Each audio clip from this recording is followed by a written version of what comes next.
à revenir sur les lieux de culte. On le voit bien pour nous, hein. C'est notre deuxième culte en présentiel. La Fédération protestante indiquait il y a une semaine que seulement 20% des personnes étaient revenues dans les cultes jusqu'ici. Alors certains restent chez eux, bien sûr pour des raisons médicales, parce que ce sont des personnes à risque, mais peut-être que d'autres restent chez eux par facilité. Au fond, c'est bien commode de bénéficier d'un service à domicile. Nous avons pu en bénéficier pendant longtemps. Et c'est vrai qu'il y a eu beaucoup d'imagination, beaucoup d'efforts pour arriver à transmettre ces cultes, pour que chacun puisse en profiter. Il n'y a pas le stress de devoir s'habiller, se coiffer et surtout préparer les enfants pour 10h30. Le pari impossible que tous les chrétiens, enfin beaucoup de chrétiens en tous les cas, tentent d'accéder, de parvenir le dimanche. Ce stress-là. Alors est-ce qu'on serait devenu plus paresseux? Je pense que ça vaut la peine quand même d'y réfléchir. Pourtant, nous avons pu mesurer les limites du culte à distance. Alors, sur le plan économique, on nous dit que la reprise sera difficile et certains d'entre vous en souffrent sans doute. Certains ont été licenciés au début du confinement, d'autres n'ont pas de travail. La reprise économique sera difficile, mais est-ce que ce serait aussi vrai pour les églises? De nouvelles questions se posent. À quoi ça sert de se retrouver en présence, voilà, dans nos temples, dans nos bâtiments, puisqu'on peut, sur Internet, trouver tellement de cultes, avoir accès à tellement de ressources, même spirituelles. On vante les possibilités offertes par les nouvelles technologies pour atteindre plus de monde. Le temps est-il venu de se rassembler en églises plus réduites, en groupes de maisons? Les églises doivent-elles évoluer, s'adapter? Alors c'est pour ça que j'aimerais réfléchir avec vous ce matin sur ce qui fait l'Église. Qu'est-ce que l'Église? Quelle est sa vocation? Et comment peut-elle remplir le mieux possible sa vocation? Alors je vous propose une première lecture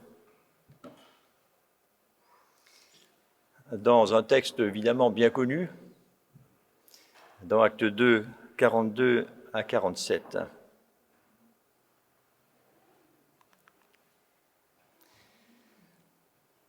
Ce texte, nous le trouvons à la fin du discours de Pierre. Nous sommes à Jérusalem après l'irruption du Saint-Esprit, après l'effusion du Saint-Esprit, et tous ceux qui entendent ce discours de Pierre sont mobilisés, sont sensibilisés, sont motivés pour appartenir, faire partie de l'Église. Et puis alors, ces quelques mots, ces quelques versets décrivent un petit peu l'état d'esprit de cette première Église de Jérusalem. Tous s'appliquaient fidèlement à écouter l'enseignement que donnaient les apôtres, à vivre dans la communion fraternelle, à partager ensemble le pain et à participer aux prières. Chacun reconnaissait l'autorité de Dieu, car il accomplissait beaucoup de prodiges et de signes extraordinaires par l'intermédiaire des apôtres. Tous les croyants étaient unis et partageaient entre eux tout ce qu'ils possédaient. Ils vendaient leurs propriétés et leurs biens et ils répartissaient l'argent ainsi obtenu entre tous en tenant compte des besoins de chacun. Chaque jour, d'un commun accord, ils se réunissaient dans le temple, ils partageaient ensemble le pain dans chaque maison et prenaient leur nourriture avec joie et sincérité de cœur. Ils louaient Dieu et ils étaient estimés par tout le monde. Et le Seigneur ajoutait chaque jour à leur groupe les personnes qu'il amenait au salut.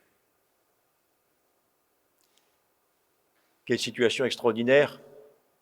c'est l'Église idéale. C'est la première Église. Les choses ne se sont pas poursuivies ainsi, même pour l'Église de Jérusalem. On le sait par la suite avec les lettres de l'apôtre Paul.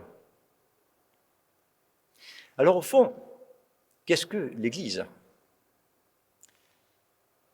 L'Église, vous le savez, c'est un nom qui n'a pas été inventé par les chrétiens, c'est un nom qui a été repris, qui existait déjà, et qui désignait une assemblée de citoyens qui se rassemblaient pour débattre des affaires de la cité.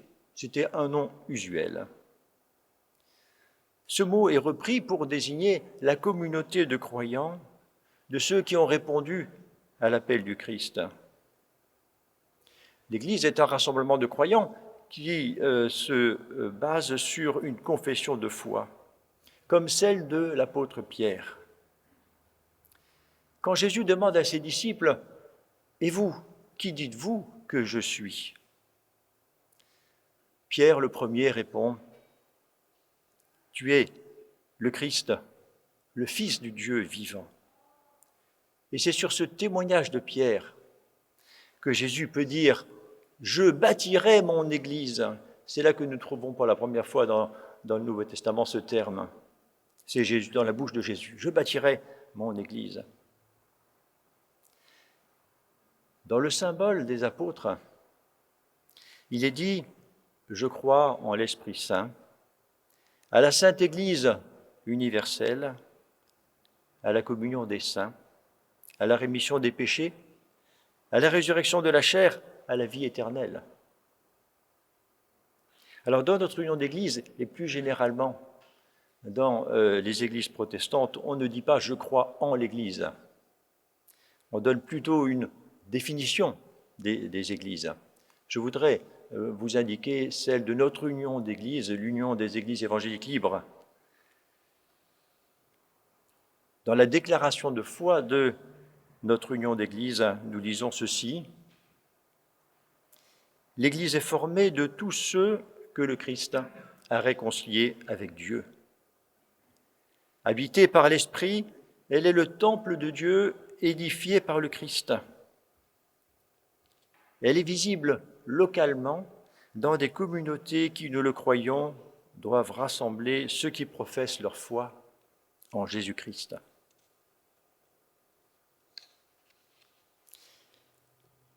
Une belle définition de ce qu'est l'Église. Alors, j'ai cherché des comparaisons. Je me suis dit, à quoi pourrait-on comparer l'Église ? Et puis j'avais envie de vous poser la question. Si vous réfléchissez à l'Église, vous pensez à quoi ?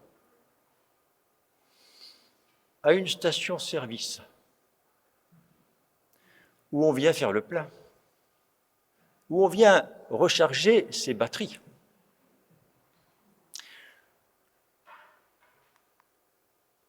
Oui ou non ? Alors j'avais envie de vous consulter comme ça, faire lever la main, qui est pour ? Bon, c'est un peu compliqué quand même, oui ou non ?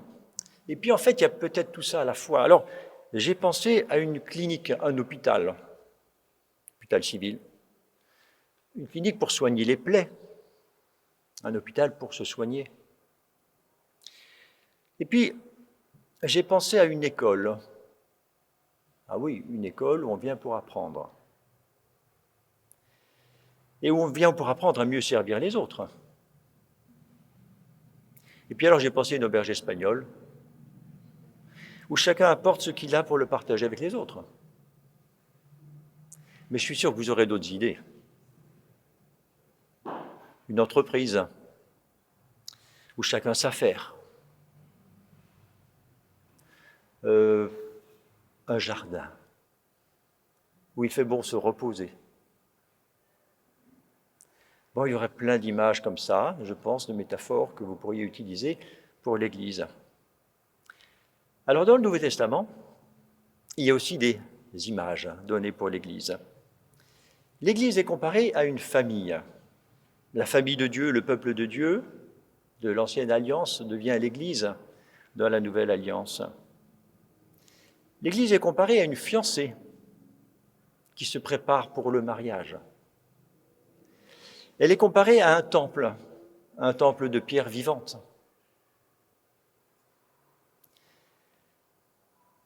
Je citerai juste peut-être, je n'ai pas le temps de développer toutes ces images évidemment, et je ne veux pas les développer ce matin. Je voudrais juste peut-être citer quelques versets là-dessus, et peut-être ce verset qui parle du corps de l'Église. Parce que si l'Église est un corps, c'est parce qu'elle a une tête, et la tête c'est le Christ. Et on le voit dans cet hymne au Christ au début de l'épître aux Colossiens. Jésus-Christ, est la tête du corps qui est l'Église. Nous sommes le corps du Christ. Le Christ est le commencement, le Fils premier-né, le premier à avoir été ramené d'entre les morts, afin d'avoir en tout le premier rang, dans Colossiens 1,18.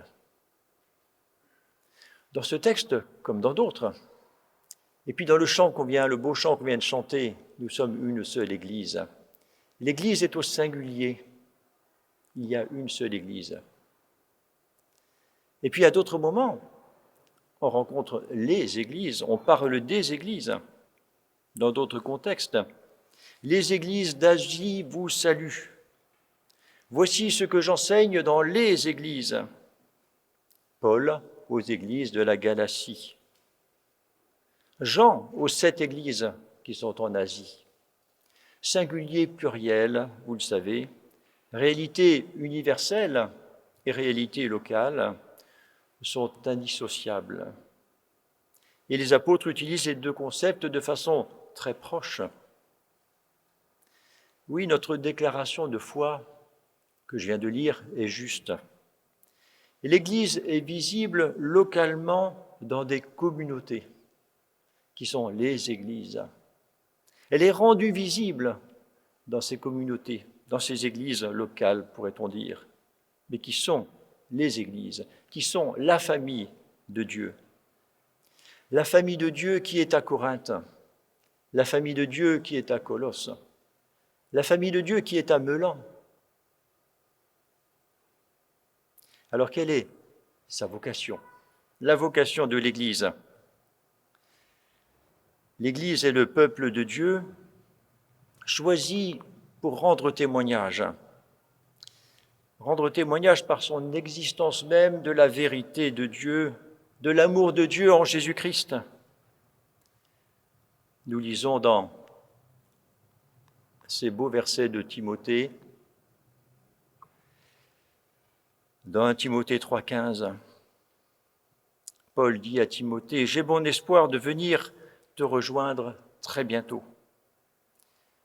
Je t'écris cependant tout cela afin que si ma venue devait être retardée, tu saches, en attendant, comment on doit se comporter dans la famille de Dieu, c'est-à-dire dans l'Église du Dieu vivant.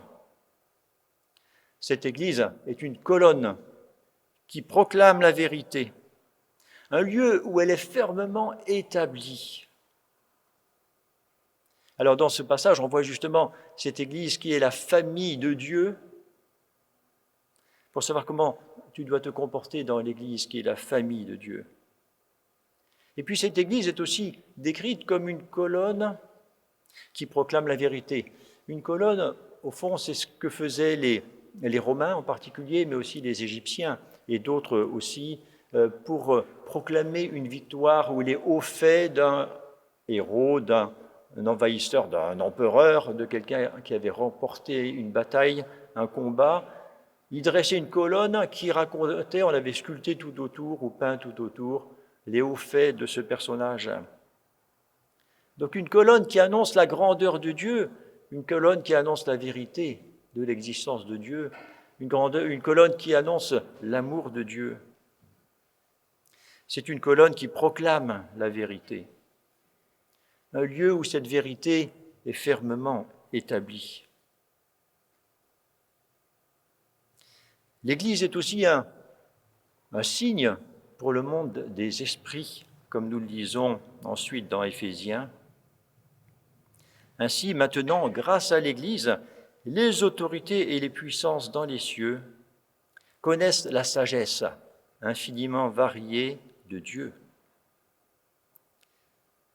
l'Église participe aussi au concert de louanges du Créateur et Sauveur en lui rendant un culte qui lui est agréable, comme on lit ici dans 1 Pierre 2,9. Vous êtes la race choisie, les prêtres du roi, la nation sainte, le peuple qui appartient à Dieu. Il vous a appelé à passer de l'obscurité à sa merveilleuse lumière, afin que vous proclamiez ses œuvres magnifiques. La vocation de l'Église. Mais comment remplir cette vocation? Et comment la crise que nous vivons peut-elle nous instruire, nous aider à réfléchir sur l'importance de telle ou telle pratique dans l'Église? Comment elle peut nous aider à réfléchir à notre vie d'Église, sachant que notre Église doit être un signe pour le monde en proclamant les œuvres de Dieu, que l'Église doit être visible, placée sur une montagne plutôt que sous une table, comme dit aussi Jésus dans le Sermon sur la montagne. Alors Émile Nicole, dans une des prédications que nous avons reçues chez nous, nous disait qu'on vivait en ce moment une vie d'Église handicapée. J'ai bien aimé ce terme. On était à distance, on ne pouvait pas partager de la même façon qu'on le fait en présence. Et aujourd'hui, on est encore une Église handicapée parce que des tas de gens ne viennent pas. Alors c'est le début des vacances, je sais. Mais voilà, on est quand même une Église handicapée. On n'a pas la même possibilité de se parler, de se rencontrer chez les uns, chez les autres. C'est plus difficile, on hésite. L'Église ne peut pas s'exprimer de façon, la vie d'Église ne peut pas s'exprimer de façon entièrement, de façon complète, on va dire. Mais réfléchissons pour savoir comment l'Église peut être la plus visible dans le monde. Est-ce que c'est sur Internet ou est-ce que c'est en présence? Les deux à la fois, sans doute. J'ai correspondu pendant ce temps de confinement avec une dame qui est venue très peu dans l'église, mais pour celles qui la connaissent, c'est la maman de Eric. Et au fond, elle a suivi tous nos cultes, enfin peut-être pas tous. Enfin, le dimanche soir, souvent, j'avais un petit commentaire de sa part en disant « Ah ben j'ai été heureux de voir Émile Nicole, j'ai heureux de voir un tel. » Elle connaît quelques personnes parmi nous, mais pas beaucoup. Elle a pu suivre le culte à distance. Oui, c'est une façon de rendre l'Église visible. Enfin, peut-être davantage pour ceux qui nous connaissent. Mais c'est sans doute pas suffisant. Dans le texte de Acte 2, 42 qu'on vient de lire, on a l'habitude d'y voir les fondamentaux de la vie d'Église. Les 4 piliers de la vie d'Église, les 4 pieds d'une table, les 4 murs principaux d'un bâtiment. Vous les connaissez. L'enseignement des apôtres. Tous s'appliquaient fidèlement, dans le texte, tous s'appliquaient fidèlement à écouter l'enseignement des apôtres, à vivre dans la communion fraternelle, à partager ensemble le pain, à participer aux prières. Les 4 fondamentaux d'une vie d'Église, sans doute. Je voudrais parler que des 2 premiers, rapidement. L'enseignement des apôtres, le partage de la parole, la lecture, la méditation, les cours de formation. C'est un aspect qui peut être vécu à distance, assez bien. Nous l'avons vécu ces mois-ci. D'ailleurs, c'est aussi l'expérience de l'Éducation nationale. On s'est aperçu qu'on était capable d'assurer la continuité pédagogique. Vous n'avez pas entendu ça? Assurer la continuité pédagogique. Oui, bon, on l'a réussi pas trop mal, disons. Enfin, vous êtes parents, quoi. Enfin, il y a des parents parmi vous. Ouf, quand les cours ont repris. Parce qu'alors, la continuité pédagogique, elle était sur le dos des parents, hein, beaucoup. Hein. Ah, il fallait leur fournir le matériel, il fallait que la connexion Internet soit bonne, il fallait qu'ils soient connectés au bon moment, il fallait qu'ils regardent les devoirs sur le NT, etc. etc. C'est pas si simple. Mais bon, on peut faire beaucoup de choses à distance. À un certain prix quand même, c'est vrai. Et c'est vrai que les délégués de ma classe de 4e, quand je les ai vus avant le conseil de classe, à distance bien sûr, comment allez-vous, monsieur, madame? Ah, ça va mieux. 2 enfants sont repartis à l'école. C'est pas surprenant. Et dans notre vie d'église, dans nos cultes à distance, 75 connexions au début. Et beaucoup d'échanges sympathiques. Merci, bonjour à tout le monde, sur le chat. Au bout d'un mois et demi, 50 connexions. Enfin, je ne crois pas me tromper, moi je regardais à chaque fois, vous aussi sans doute. Hein. Et puis les derniers cultes, mince, il n'y a personne qui parle. Enfin, quelques-uns, mais beaucoup moins. Je dis, mais c'est quoi ça? Moi j'ai perdu quelques élèves, pas beaucoup. Et je vous assure que dans des quartiers difficiles, dans des collèges plus difficiles, mon voisin à moi, qui est prof de maths au Muro, mais après les vacances de Pâques, il avait perdu la moitié de ses élèves. Hein. Donc, l'enseignement à distance, ça marche bien pour les étudiants, pour des gens motivés, pas pour tous les étudiants, mais enfin pour les étudiants qui en veulent, pour des gens motivés, pour des gens qui ont choisi de s'engager, de faire quelque chose. Ça ne marche pas si bien non plus. Bon. Notre habitude moderne, nous, croyants, nous, chrétiens, mais au fond, nous, voilà, personnes du XXIe siècle, de notre siècle à nous, on a beaucoup l'habitude de chercher ce qui est le mieux, la meilleure offre. Et nous aussi, on cherche la meilleure offre sur Internet. C'était l'occasion de voir des cultes différents d'une autre, bien sûr. Vous avez peut-être vu le culte de MLK, Martin Luther King, je l'ai vu une fois, hein, c'est un vrai spectacle. Hein. De la rue de Sèvres, un très bon enseignement. Et puis d'autres, bien sûr. Tel ou tel prédicateur, vous avez entendu comme elle est bien sa prédication. Est-ce que ça nous inciterait peut-être à nous détourner de notre propre Église? Peut-être. Peut-être. Qu'est-ce qui fait l'Église? L'enseignement. Oui, l'enseignement des apôtres. Et le deuxième pilier, la communion fraternelle. Comment est-ce que vous l'avez vécu pendant cette période? Est-ce que l'isolement a été compensé par la communion avec les frères et sœurs? Est-ce que les groupes de maison ont pu fonctionner à distance? Est-ce que les échanges téléphoniques, par mail, par WhatsApp se sont multipliés?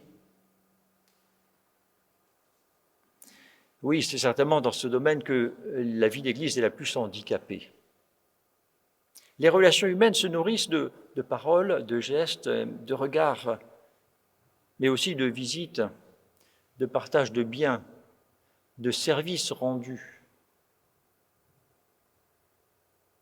C'est d'ailleurs ce qui est mis en avant dans la vocation de l'Église pour le monde. Ce sont ces relations humaines qui sont un témoignage pour le monde. Ce sont celles qui ont attiré les contemporains de l'Église de Jérusalem. C'est parce qu'ils les voyaient vivre qu'ils ont été interpellés.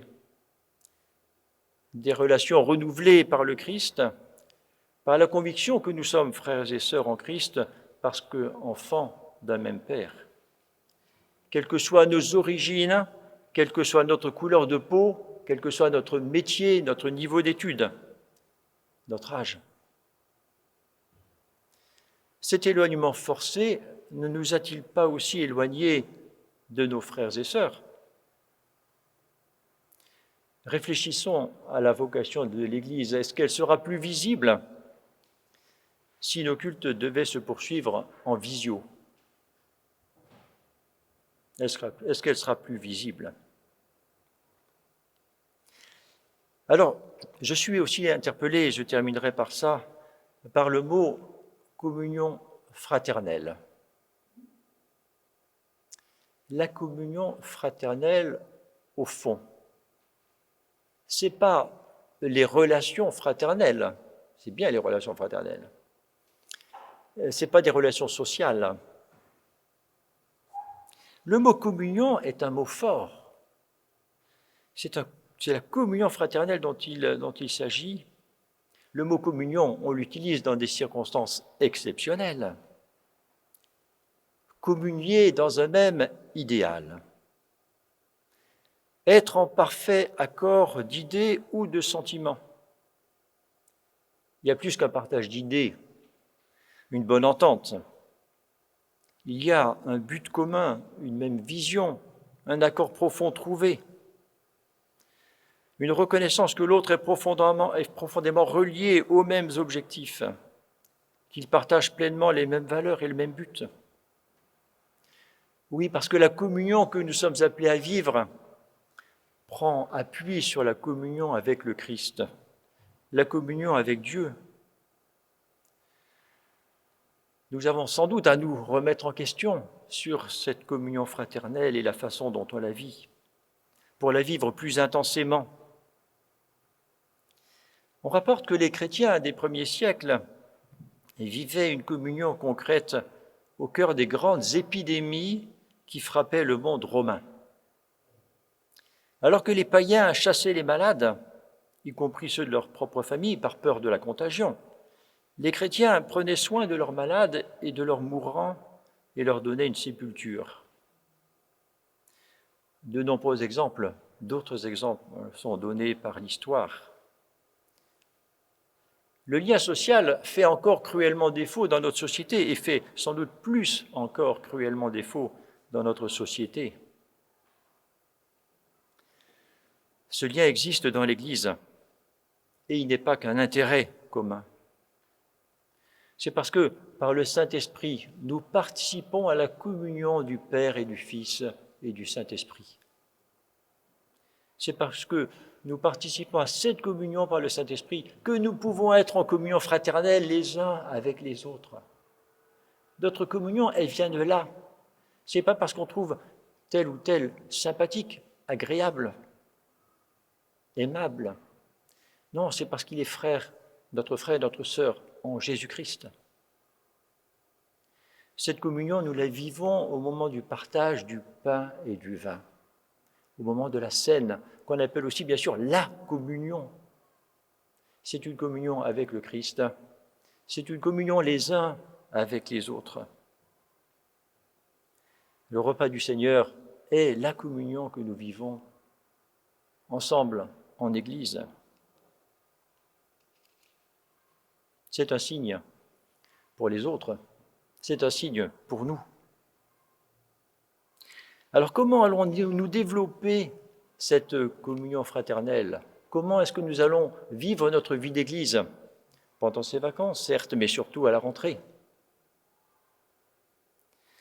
Faisons preuve de créativité et de volontarisme pour développer notre communion fraternelle, pour la faire progresser, pour mieux la vivre. Multiplier les groupes de maison, manger plus souvent ensemble, s'inviter les uns les autres. Il y a deux obstacles principaux pour les invitations. Bon, à part la maladie, bon, en ce moment, voilà, ok. Quand on sera débarrassé, et d'ailleurs, bon, ça n'empêche pas de s'inviter quand même, je pense qu'effectivement, vous le vivez vous aussi, dans des petits groupes. Hein. S'inviter les uns les autres. Ouais, mais c'est plutôt aux autres de m'inviter. Hein. Ah oui, en général, enfin bon, vous savez, c'est compliqué. Hein. Bon, est-ce qu'on invite quelqu'un? Alors, quand on est un couple, hein, alors on discute, bah oui, mais non, bon, c'est plutôt à eux de nous inviter. Hein. Mais oui, mais non, ça vous a jamais pensé à ça. Et puis ma maison, mon appartement n'est pas assez bien pour inviter un tel ou un tel. Ça vous est jamais arrivé d'y penser? Bon, soyons honnêtes. Oui, mais c'est bien, merci. Merci de le dire. Mais effectivement, c'est parfois un obstacle. Oui, mais j'ai pas le temps de faire le ménage. Oui, d'accord. Bon, ça ne vous arrive pas, vous d'y penser, non. Mais qu'est-ce qu'on va leur faire à manger? Pour ça, oui, ça c'est concret, il faut bien, d'accord. Enfin, on a toujours plein d'obstacles. Invitons-nous les uns les autres. C'est aussi une façon de vivre cette communion fraternelle. Mais il faut chercher des idées, vous aurez d'autres idées. Ce que j'ai envie de vous dire en conclusion, si j'y arrive. Ah non, non, non, c'est la dernière diapo, s'il te plaît. Merci. Oui. La dernière fois, c'était pareil. C'est ma dernière diapo qui ne passait pas. C'est drôle, hein? On va y arriver. Aimons-nous notre Église. Voilà, merci. Oui, parce que c'est important. Est-ce qu'on aime notre Église? Est-ce qu'il faut aimer notre Église? Bon, je vous laisse la question, hein. Mais moi, c'est un petit peu ce mot qui m'est resté sur le cœur, enfin depuis 15 jours. Est-ce qu'on aime notre Église? Bon, il faut aimer le Christ, bien sûr, il faut aimer Dieu. Je me demande, je pense qu'il faut aimer son Église. Mais je ne peux pas vous le justifier, autrement peut-être que par ce verset. Ce verset, veillons les uns sur les autres pour nous inciter à mieux aimer et faire des actions bonnes. N'abandonnons pas nos assemblées comme certains ont pris l'habitude de le faire. À l'époque de Paul, au 1er siècle déjà. Pardon. Au contraire, encourageons-nous les uns les autres. Que le Seigneur nous donne la force, l'enthousiasme pour vivre la communion fraternelle, pour vivre notre vie d'Église à son honneur, pour lui rendre grâce de cette façon-là. Amen.